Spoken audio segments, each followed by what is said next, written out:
শাপলা চত্বরে রক্তের গঙ্গা প্রবাহিত করেছে, হাজার হাজার রাউন্ড গুলি বর্ষণ করে আমাদের সন্তানদের বুকগুলোকে ঝাঁঝরা করে দিয়ে আমাদের সঙ্গে অনেক কটাক্ষ করা হয়েছিল। বলেছিল আমরা নাকি শাপলা চত্বরে বুকের মধ্যে গায়ে রং মেখে শুয়েছিলাম, আমাদের কোন মানুষকে নাকি হত্যা করা হয় নাই। অথচ বাংলার ঘরে ঘরে শাপলা চত্বরের শহীদ পরিবারের হাজারের কান্নার আওয়াজ এখনো শোনা যায়। 2021 সালে আবার আমাদের উপর হত্যাযজ্ঞ চালিয়েছে। উলামায়ে কেরাম এবং হেফাজতে ইসলামের উপর সবচেয়ে বেশি হত্যাযজ্ঞ চালানো হয়েছে বিগত রেজিমের সময়ে। মুছে ফেলতে পারে নাই, মুছে ফেলতে পারে নাই। আমাদেরকে, আল্লাহর কোরআনের অনুসারীদেরকে, হকের ঝান্ডাবাহীদেরকে কেউ যদি মনে করে গুলি করে হত্যা করে শহীদ করে শেষ করে দিবে, তার চেয়ে বড় বোকা দুনিয়াতে আর কেউ নাই। ইসলামের জন্য যখন শাহাদাতের রক্ত মাটিতে পড়ে, প্রতি ফোঁটা শাহাদাতের রক্ত থেকে নতুন মুজাহিদের জন্ম হয়। আলহামদুলিল্লাহ, শাপলা চত্বরে যখন নবী প্রেমের ডাকে আহ্বান জানানো হয়েছিল, দেশের মানুষ পঙ্গপালের মতো ছুটেছিল। বাংলাদেশের ইতিহাসে এক নজিরবিহীন এক ঐতিহাসিক ঘটনা জন্ম নিয়েছিল। কথা বলেন ঠিক কিনা? আমরা আল্লাহর কোরআনের বিরুদ্ধাচরণকারী কারো সাথে পীড়িত করি না। যে কোরআনের বিরুদ্ধে যাবে, ইসলামের বিরুদ্ধে যে যাবে, সে যেই হোক না কেন, মাথার উপর থেকে পায়ের নিচে ফালায়া দিতে এক মুহূর্ত আমাদের বিলম্ব হবে না।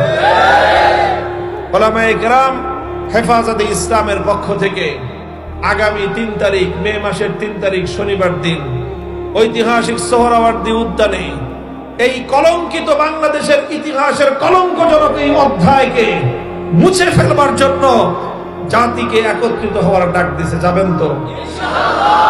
হ্যাঁ, যাবেন তো? কারা কারা যাবেন? হাত তোলেন। আল্লাহ পাক কবুল করেন।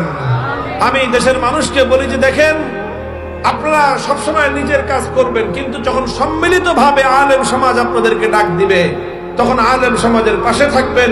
ইনশাআল্লাহ এই দেশ থেকে কেউ ইসলামের নাম নিশানা মুছে ফেলতে পারবে না। ইনশাআল্লাহ পারবে না।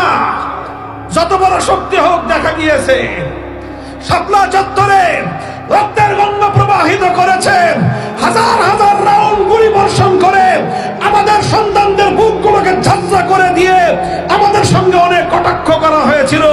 বলেছিল আমরা নাকি শাপলা চত্বরে বুকের মধ্যে গায়ে রং মেখে শুয়েছিলাম, আমাদের কোন মানুষকে নাকি হত্যা করা হয় নাই। অথচ বাংলার ঘরে ঘরে শাপলা চত্বরের শহীদ পরিবারের হাজারের কান্নার আওয়াজ এখনো শোনা যায়। 2021 সালে আবার আমাদের উপর হত্যাযজ্ঞ চালিয়েছে। উলামায়ে কেরাম এবং হেফাজতে ইসলামের উপর সবচেয়ে বেশি হত্যাযজ্ঞ চালানো হয়েছে বিগত রেজিমের সময়ে।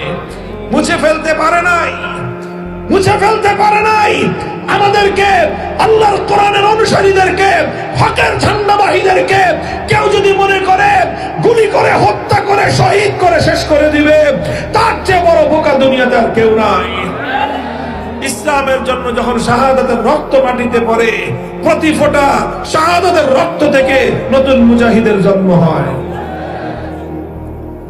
আলহামদুলিল্লাহ, শাপলা চত্বরে যখন নবী প্রেমের ডাকে আহ্বান জানানো হয়েছিল, দেশের মানুষ পঙ্গপালের মতো ছুটেছিল। বাংলাদেশের ইতিহাসে এক নজিরবিহীন এক ঐতিহাসিক ঘটনা জন্ম নিয়েছিল। কথা বলেন ঠিক কিনা? ইনশাআল্লাহ আগামী 3 তারিখ, মে মাসের 3 তারিখ আল্লাহর কোরআনের এই বিধানকে সমুন্নত রাখার জন্য এবং কোরআন বিরোধী এই ধরনের কটাক্ষ যারা করবে তাদের জিভ টেনে ছিঁড়ে ফেলবার পয়গাম পৌঁছে দেওয়ার জন্য আবার আরেকটা শাপলা চত্বর কায়েম করতে হবে। প্রস্তুত থাকবেন তো ইনশাআল্লাহ?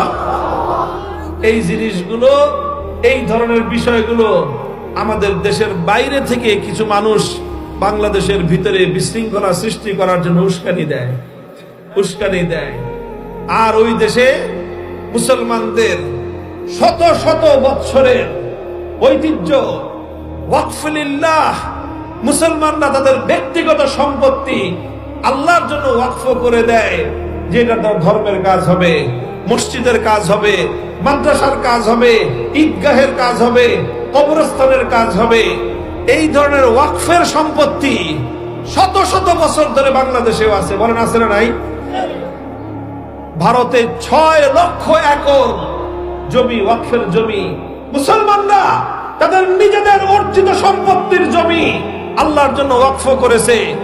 সেই জমির দিকে এখন দৃষ্টি পড়েছে হিন্দুত্ববাদী নরেন্দ্র মোদীর, এবং তারা মুসলমানদের এই ওয়াকফ সম্পত্তি কেড়ে নেওয়ার জন্য টালবাহানা করতেছে।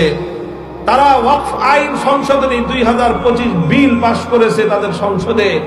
এই বিলের মাধ্যমে তারা মুসলমানদের এই ওয়াকফ সম্পত্তিগুলোতে হিন্দুদের ভাগ বসাইতে চায়, অথচ তাদের মন্দিরের সম্পদে কিন্তু এক ছিটা ফোটা, এক কানা করিও মুসলমানদের ভাগ দিবে না। মুসলমানদের মসজিদ মাদ্রাসার জমিগুলো কেড়ে নেওয়ার জন্য নতুন পায়তারা শুরু করেছে তারা।